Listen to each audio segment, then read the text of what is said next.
Olá, você acompanha agora no programa Mais Saúde de hoje. Com a chegada do período mais quente e úmido do ano, crescem casos da doença chamada síndrome pé, mão e boca, que acomete principalmente as crianças. No quadro Vacina Sim, os locais para aplicação da vacina contra a gripe. O governo lança a campanha Elimina Tuberculose no Maranhão. No quadro Fala Doutor desta semana, o alerta para os cuidados com a menopausa. Os cuidados com a saúde mental no trabalho. Mutirão promovido pela Secretaria de Estado da Saúde leva esperança a quem sofre com problemas de catarata. E ainda no estúdio, uma entrevista com o Dr. Tiago Menescal, ortopedista e especialista em medicina regenerativa. Ele vai falar sobre prevenção de doenças como osteoporose e câncer. Eu sou Ismael Gama e o programa Mais Saúde está no ar.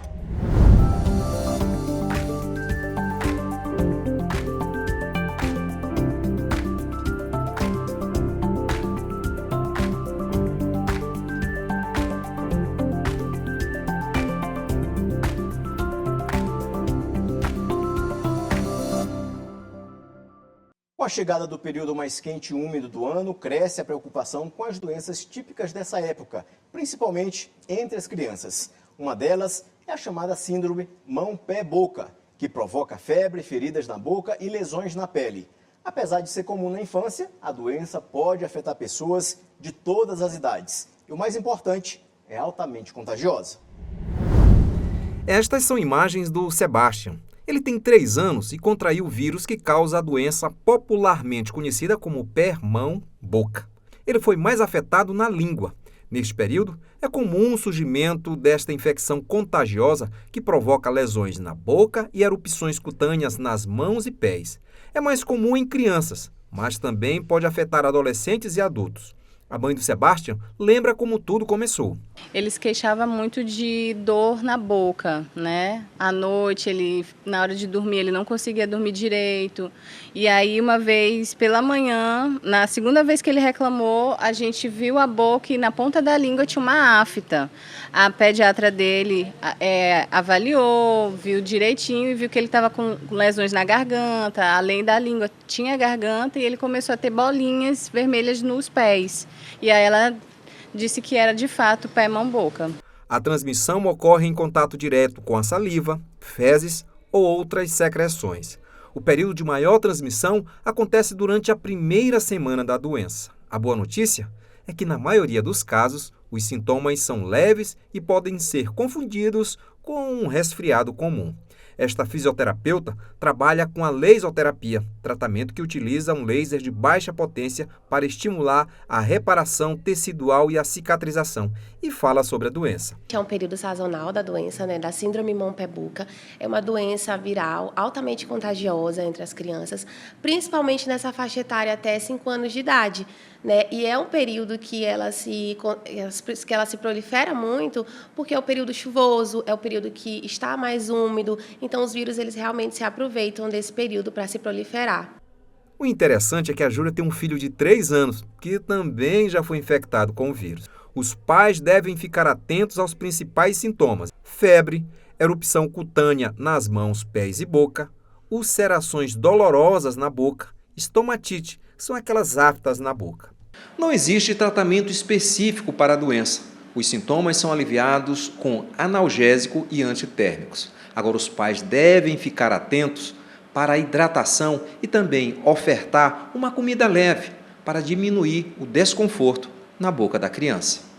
Em casa, os cuidados precisam ser redobrados. A prova é que, apesar de ser altamente contagiosa, a Ana Beatriz conta que a irmã do Sebastian, mesmo convivendo no mesmo ambiente, não foi infectada. Olha, foi proteção divina, porque o ideal é que a criança fique isolada, porque é altamente transmissível essa doença. Como é uma casa que não tem como botar a criança em outro local, foi proteção mesmo, mas o ideal é que a criança fique isolada, porque ela transmite pela saliva, qualquer coisinha que ela bota na mão, bota em algum lugar, ela já está transmitindo.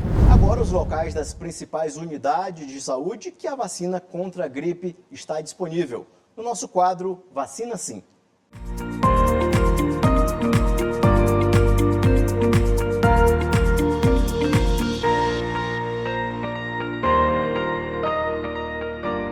Veja agora as unidades de saúde para tomar a vacina contra a gripe. Centro de Saúde Amar, Centro de Saúde Liberdade, Centro de Saúde São Francisco, Centro de Saúde Turu, Centro de Saúde Coab Anil, Genésio Ramos Filho, Dr. José Carlos Macieira, Clodomir Pinheiro Costa, Vila Nova, Centro de Saúde São Cristóvão, Centro de Saúde Fabriciana Moraes, Centro de Saúde Santa Bárbara e Centro de Saúde Antônio Carlos Reis. E veja também o público-alvo da vacina contra a gripe. Crianças de 6 meses a menores de 6 anos de idade, pessoas a partir de 60 anos, gestantes e puérperas, povos indígenas, trabalhadores da saúde, professores das escolas públicas e privadas, adolescentes menores de 18 anos sob medidas socioeducativas, população privada de liberdade com 18 anos ou mais, funcionários do sistema prisional, pessoas com doenças crônicas não transmissíveis e outras condições clínicas especiais, quilombolas, pessoas com deficiência permanente a partir dos 12 anos de idade, profissionais das forças de segurança e salvamento e das Forças Armadas, pessoas em situação de rua e caminhoneiros, trabalhadores de transporte coletivo rodoviário, de passageiros urbanos e de longo curso e trabalhadores portuários. Esse foi o quadro Vacina Sim.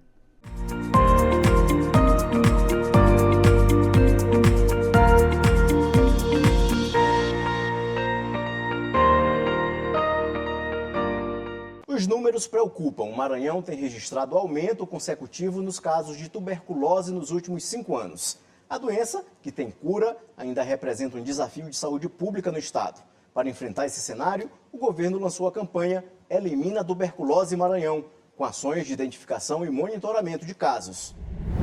O Maranhão tem registrado um aumento no número de casos de tuberculose. A partir de dados do Sistema de Informação de Agravos de Notificação, o SINAM, é possível perceber o crescimento consecutivo durante os últimos 5 anos. Em 2020, o estado registrou 2.110 casos. Em 2021, subiu para 2.397. Em 2022, foram 2.687. Em 2023, contabilizou 2.808. E no ano passado, foram 2.953 casos da doença. No ranking nacional, o Maranhão é o 14º com maior incidência de tuberculose. Já na região Nordeste, o estado aparece sendo o 4º, com casos mais frequentes da doença. E como forma de combater esse cenário, a campanha Elimina a Tuberculose Maranhão foi lançada pelo governo do estado. Uma das temáticas da campanha desse ano é enfrentando as vulnerabilidades. Então, ao longo do ano de 2025, nós vamos focar em diversas ações. E essas ações, além de alcançar a população geral, elas vão ser escalonadas, digamos assim, para alcançar essas populações que são consideradas populações mais vulneráveis, tanto para o adoecimento, tanto também para o óbito. De acordo com a representante do Departamento de Epidemiologia, as principais ações têm o objetivo de identificar e monitorar casos, permitindo o desenvolvimento de iniciativas mais estratégicas e diretas. Um dos nossos objetivos principais é realizar a busca ativa de casos, diagnosticar precocemente e tratar precocemente os casos. A gente só vai conseguir combater a tuberculose a partir do momento que a gente identificar esses pacientes que estão com tuberculose para realizar o seu tratamento adequado e, com isso, digamos assim, interromper a transmissão dessa doença. No quadro Fala Doutor desta semana, as dúvidas com os cuidados que devemos ter com a menopausa. E quem vai responder é o médico ginecologista Bruno Maciel. Confira.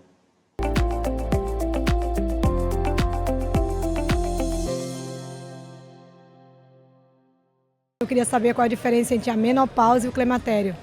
Esses conceitos, eles até se confundem, porque a menopausa é um termo consagrado pelo uso, que representa o climatério. Mas, na verdade, se a gente for analisar, digamos, semanticamente e didaticamente esses conceitos, eles são completamente diferentes. O climatério é uma fase, a fase da vida da mulher, desde o início dos sintomas de deficiência ovariana, de insuficiência ovariana, até a chamada senectude, que é quando a mulher atinge a idade de 65 anos. Nesse meio ponto existe a menopausa. A menopausa nada mais é que uma data, a data da última menstruação. E ela só é descoberta depois que ela menstrua e fica 1 ano sem menstruar. Então a menopausa é um diagnóstico retrospectivo. Só 1 ano depois que a mulher não menstrua é que ela tem a data da última menstruação, que representa a menopausa na fase do climatério. Boa tarde, sou a Jerusa Holanda. Ainda é possível engravidar após a menopausa? Olha, é raro acontecer a gravidez, mas ainda é possível. A população de óvulos dos ovários das mulheres na menopausa, ela é muito escassa e a qualidade desses óvulos é menor também. Então, assim, é bem difícil para a mulher engravidar após a menopausa, só que é possível. A gente vê algumas mulheres, por exemplo, no interior do estado, que engravidaram aos 50 anos após deixarem de menstruar. Isso não é a regra do jogo, mas acontece. E ainda assim, puxando para a nossa seara da reprodução humana, as mulheres elas podem preservar sua fertilidade, congelar óvulos e assim usar os óvulos após a menopausa, os óvulos da paciente dela quando ela era jovem, após a menopausa e assim engravidar. Gostaria de saber, há necessidade de reposição hormonal durante a menopausa? Olha, a paciente pode ser candidata à terapia hormonal. E essa candidatura ela pode ser validada ou não, dependendo dos sintomas e dos exames de laboratório que nós médicos ginecologistas costumamos pedir para essa paciente. Por exemplo, um rastreamento para câncer de mama, como mamografia, ultrassom de mamas, um rastreamento para câncer de colo do útero e de endométrio, com ultrassom transvaginal preventivo, um rastreamento para a parte óssea dessa mulher, densitometria óssea, rastreamento para cânceres do trato gastrointestinal, com sangue oculto nas fezes, eventualmente uma colonoscopia, entre outros exames. Ela fazendo esses exames e não tendo risco de aumento de câncer ou aumento de eventos de trombose, por exemplo, ela é sim uma pessoa que está habilitada para iniciar o tratamento de terapia hormonal. Gostaria de saber quais as principais mudanças percebidas durante a menopausa. As principais mudanças percebidas durante a menopausa são mudanças corporais na mulher, especialmente com relação aos sintomas chamados vasomotores, os fogachos, os calores, as ondas de calor, o ressecamento da pele, ressecamento dos genitais, por exemplo, ressecamento vaginal, e alterações da parte psicológica, alterações de humor, podendo até evoluir para uma depressão, e aí às vezes a gente tem que tratar com determinadas medicações até antidepressivas para isso, mas o importante, o recado para essa mulher na menopausa é se aceitar. Se aceite do jeito que você é, porque isso é uma mudança natural. A gente não tem muito o que fazer com a natureza. A natureza da mulher é assim. E vejam pelo lado bom, o benefício de vocês terem uma longevidade, viverem bastante. Olá, meu nome é Ana Clara Dias e eu queria saber se pode se deixar de ir ao ginecologista após a menopausa. Nunca se pode deixar de ir ao ginecologista em fase nenhuma na vida da mulher, ainda mais na menopausa. Existem outras doenças ginecológicas que podem ser diagnosticadas, como por exemplo câncer de colo do útero, que a gente faz aquele preventivo ginecológico, os cânceres de mama, que a gente pode fazer a mamografia. Essas doenças também aparecem nas mulheres da menopausa. Então, não se pode deixar de ir ao ginecologista em fase alguma da vida da mulher. Sou Rai Martins, não quero e não posso utilizar hormônio. O que faço para aliviar os sintomas da menopausa? Olha, essa é uma pergunta muito complexa e muito vasta. Então a gente vai falar algumas coisas que a mulher pode fazer para tentar aliviar os sintomas em caso de não utilizar a terapia hormonal. Por exemplo, vou falar logo da parte negativa. Evitar o uso de café em excesso, evitar consumo de doces, por exemplo, chocolates em excesso, doces industrializados em excesso, porque isso tudo faz com que a mulher tenha um aumento da dilatação dos vasos dela. E isso piora os sintomas vasomotores, os sintomas de ondas de calor. E também fazem mal para a saúde, né? Todos os excessos desses condimentos fazem mal à saúde. E de pontos positivos para o climatério, o que ela pode fazer? O que ela pode fazer uso? Fazer uso de, por exemplo, frutas e verduras, vegetais verdes escuros. Tudo isso faz melhorar o aporte de estrogênio natural no corpo da mulher, porque a menopausa, o climatério, nada mais é que a deficiência desse hormônio, do estrogênio. Outra coisa boa para utilizar, derivados de soja, leite de soja, com comidas também com soja, grãos, lentilhas, linhaça.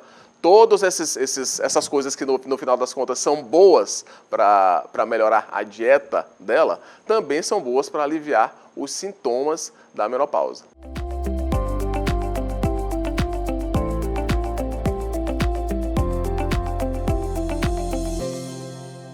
E veja no próximo bloco uma reportagem sobre os cuidados com a saúde mental no trabalho e uma entrevista com o médico Tiago Menescal, ortopedista e especialista em medicina regenerativa.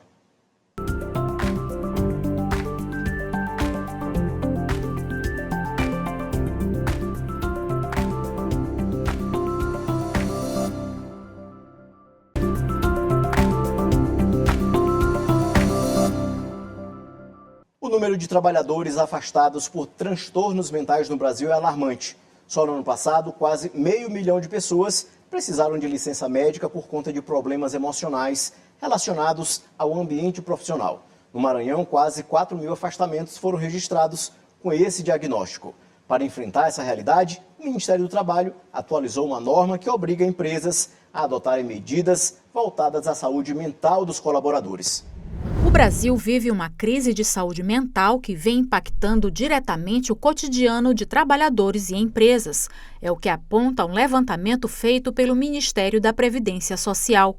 No ano passado, os transtornos mentais foram as causas de quase 500 mil de licenças médicas concedidas. No Maranhão, quase 4.000 afastamentos por saúde mental foram notificados. Esta profissional, que prefere não se identificar, teve problemas com o estresse no ambiente de trabalho. Eu fui solicitada para um trabalho que ninguém queria fazer. Então eu peguei como desafio pessoal e profissional e comecei a trabalhar. E a partir de um determinado momento eu comecei a me sentir sobrecarregada. Então tinha excesso de funções, eu sentia palpitação, eu comecei a ter bastante insônia, o que fez com que o meu sistema imunológico desse uma caída, né?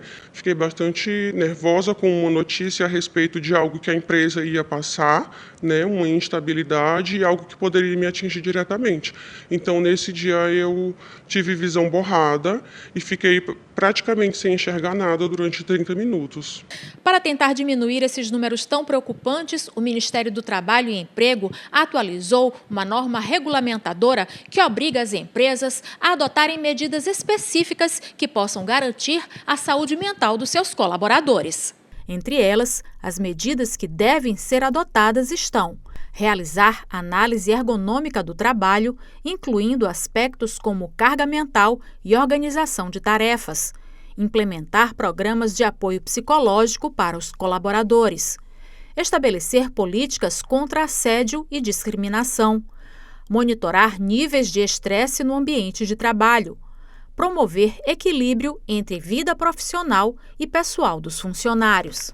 Para esta psicóloga, os transtornos mentais causados por um ambiente de trabalho nocivo refletem em uma mudança de comportamento em todas as áreas da vida. A gente considera sempre todos os ambientes da vida do nosso paciente. Então, não só o trabalho, né? A gente tem que ver também como é que estão as condições de vida dessa pessoa. Como é que funciona essa família? Ele é o provedor? Ele ou ela é o provedor, né, dessa família? Também tem a questão dentro do ambiente de trabalho de saber que cargo que você assume. Você tem uma sobrecarga de funções? Ela fala também sobre a importância da implementação das novas regras e de um psicólogo para ajudar a identificar os possíveis problemas que podem afetar uma equipe profissional. A norma diz que as empresas elas precisam encontrar estratégias de identificar alguns fatores psicossociais que afetam no ambiente de trabalho. Mas também é muito importante falar aqui que lá na norma eles não falam que precisa ter um profissional da psicologia, um profissional de saúde mental dentro da empresa, infelizmente, né? Mas fala que que a empresa ela pode ter consultores. Olhem para esse profissional de saúde mental como alguém que vai agregar muito à sua equipe. E mesmo com todas as medidas tomadas, é importante que cada funcionário perceba como está a sua saúde mental e pedir ajuda de um profissional quando necessário. A dificuldade para enxergar afeta milhões de brasileiros e pode comprometer a qualidade de vida, especialmente entre os idosos. Mas iniciativas de acesso à saúde visual têm mudado essa realidade. No Maranhão, um mutirão promovido pela Secretaria de Estado da Saúde tem levado esperança a quem sofre com problemas como a catarata, principal causa de cegueira no mundo. Você vai conhecer histórias de quem voltou a enxergar depois de passar por uma cirurgia simples, mas transformadora.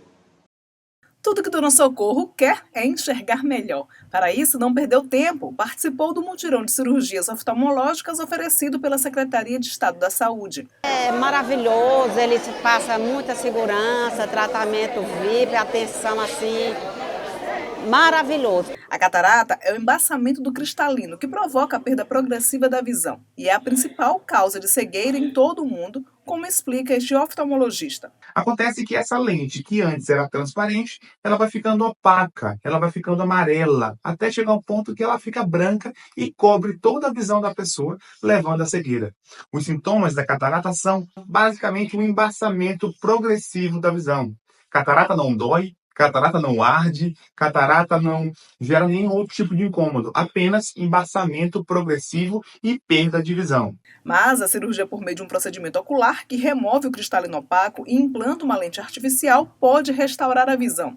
No último mutirão, cerca de 400 procedimentos entre cirurgias de catarata e pterígio foram realizados. A iniciativa faz parte do programa Cuidar dos Olhos, Cirurgias e Óculos, promovido pelo governo do estado. Mais uma ação do programa Cuidar dos Olhos, compromisso do governador Carlos Brandão de facilitar o acesso ao serviço público de saúde, em especial aqui, hoje, no Hospital da Ilha, as cirurgias de oftalmologia, de pterígio e catarata, fazendo com que a população aqui da região metropolitana, os ludovicenses, de São José de Ribamar e de Paço do Lumiar, sejam contemplados com essa ação e o compromisso também de toda a equipe da Secretaria de Estado da Saúde de reduzir o tempo de espera na fila do Sistema Único de Saúde para os maranhenses. No programa de hoje, a nossa entrevista é com o Dr. Tiago Menescal, ortopedista, especialista em medicina regenerativa. E o assunto é prevenção de doenças como osteoporose e câncer. Seja bem-vindo, Dr. Tiago. Obrigado, Ismael. É um grande prazer estar aqui hoje falando um pouquinho sobre a nossa rotina do consultório ortopédico. Doutor, para começar, qual a importância da prevenção quando a gente fala de osteoporose e câncer? Perfeito. Nós sabemos que tanto osteoporose quanto câncer são doenças crônicas e de início insidioso. Então, quanto mais cedo nós nos prevenirmos, maior a chance de nós não desenvolvermos essas doenças. Então, por exemplo, no caso da osteoporose, quanto mais cedo nós começamos uma atividade física resistida, musculação, maior a nossa capacidade de ganhar massa óssea e muscular ao longo da vida, fazendo com que na etapa final, na terceira idade da nossa vida, nós acumulamos calcificação nos ossos, diminuindo o risco dessa doença, assim como o câncer. Doutor, em relação à osteoporose, ela é conhecida como uma doença silenciosa, né? O que deve ser visto como alerta para identificar possíveis sintomas ou evitar um problema maior futuro? Olha, é considerada uma doença silenciosa por não ter sintomas clínicos. Então o paciente não sente dor, o paciente não sente desconforto, mas alguns sinais de alerta podem nos chamar a atenção, como perda de altura, a piora da posição ortostática, então o paciente vai ficando mais cifótico, vai diminuindo a posição dele em relação a andar, a fazer as locomoções dele. E é claro, sempre depois dos 40 anos de idade, a mulher fazer consultas de rotina, consultas preventivas. Dessa forma, nós solicitamos alguns exames de imagem e exames laboratoriais para chegarmos ao diagnóstico da doença. Doutor, em relação à osteoporose, o que a gente percebe e pesquisas indicam é que 20% da população, apenas 20% identifica essa situação médica clínica. Sim. Por que o diagnóstico é tão baixo? O diagnóstico é baixo porque não se investiga. Muitas pacientes chegam no meu consultório já na casa dos 70, 80 anos e nunca fizeram uma densitometria óssea, por exemplo. E quando nós solicitamos, é diagnosticado a osteoporose. Então, a maior parte desses diagnósticos são subdiagnosticados. E você falou em relação a números, A estatística que nós temos é que mulheres acima de 60 anos, mais de 70% delas apresentam ou osteopenia, que é um estágio antes da osteoporose, ou a própria osteoporose. Doutor, em relação ao diagnóstico e tratamento, nesse caso agora, nessa pergunta agora, em relação à osteoporose, é feito um exame? Como é que é feito realizado esse exame? Qual é o procedimento que se faz para identificar se tem ou não osteoporose? Sim, nossa rotina de consultório, toda mulher acima de 40 anos, nós solicitamos o exame de imagem que chama densitometria óssea, que é um exame que vai mensurar a capacidade de formação óssea. Então a gente tem uma escala. Em cima dessa escala existem as classificações, onde nós determinamos se esse paciente tem osteoporose, osteopenia ou se tem um osso normal.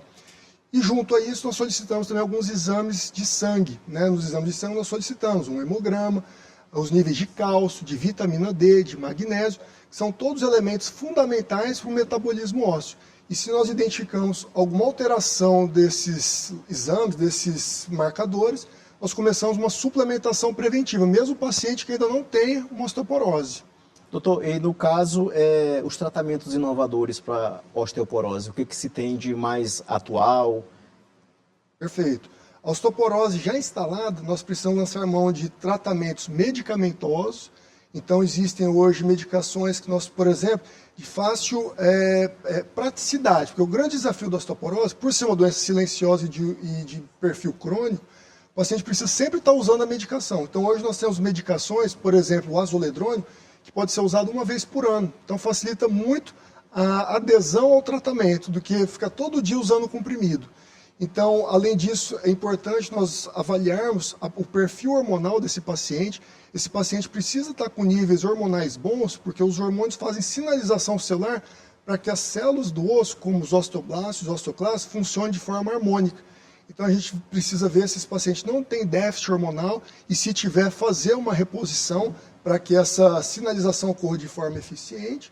E, como eu te disse, a suplementação, dosar níveis de cálcio, vitamina D, magnésio, zinco, e em cima dessas deficiências, iniciar uma suplementação adequada. Doutor, existe uma relação entre a saúde óssea e início de câncer? Tem alguma relação entre essas duas coisas? Nós sabemos prevenção? Que existe. Nós sabemos que todas as doenças osteometabólicas estão interligadas. Então, o paciente que tem osteoporose, ele tem osteoporose por quê? É só o fator genético? Não. Toda uma série de hábitos ruins dessa vida dele fez com que ele tenha osteoporose. Dessa forma, todos os sistemas dele, sistema endócrino, sistema neurovascular, sistema cardiológico, todos funcionam de forma ineficiente, assim como o sistema imunológico. Dessa forma, a gente observa assim, que tem uma íntima relação entre pacientes que têm câncer e pacientes com osteoporose. Doutor, para familiares que têm pessoas com osteoporose ou câncer, quais os cuidados que devem ter desde cedo? Cuidados redobrados, sempre passar em consulta médica, sempre dosar exames tanto de imagem quanto exames laboratoriais, fazer um check-up de rotina, não adianta passar uma vez com o médico e depois de 10 anos. Então sempre ter um cuidado a mais em relação a pacientes que não têm histórico na família, porque nós sabemos que a genética conta muito. Então, quanto mais cedo nós conseguirmos ou diagnosticar a doença, ou mesmo fazer com que essa doença não se manifeste, melhor o resultado. Eu costumo dizer que uma coisa é você lutar contra um soldado, outra coisa é você lutar contra um batalhão. Então, a periodicidade dos exames, da consulta médica é fundamental para que a gente consiga controlar a doença. Doutor, qual é a mensagem que o senhor deixa para quem tem diagnóstico de osteoporose e de câncer também? Não é fim de rota, né? Não, com certeza não. Hoje, com o advento da medicina regenerativa, nós temos muitas possibilidades de tratamentos para que esse paciente tenha uma longevidade, tenha um tratamento mais seguro, eficaz, mas eu sempre gosto de ressaltar que o tratamento medicamentoso é uma parte do tratamento. Não deposite todas as suas fichas na medicação. Faça com que os seus hábitos mude a sua rota. Então é começar, a partir de hoje, diagnosticou a doença, começar a diminuir a ingestão de açúcar, começar a comer alimentos ricos em proteínas, ricos em fibras. Nós sabemos a íntima relação do intestino com as doenças metabólicas. Esse paciente começar a introdução de atividade física regular, hidratação, melhorar a qualidade do sono. toda essa junção de mudança de estilo de vida com tratamento adequado vai fazer com que mesmo esse paciente já com diagnóstico de osteoporose ou de câncer tenha um prognóstico, uma sobrevida maior. Sr. Tiago Menescal, muito obrigado pela entrevista aqui no programa Mais Saúde da TV Assembleia. Obrigado, eu que agradeço o convite. O programa Mais Saúde de hoje fica por aqui. Para você um bom início de semana e a gente se encontra no próximo domingo às 9 da manhã. Até lá!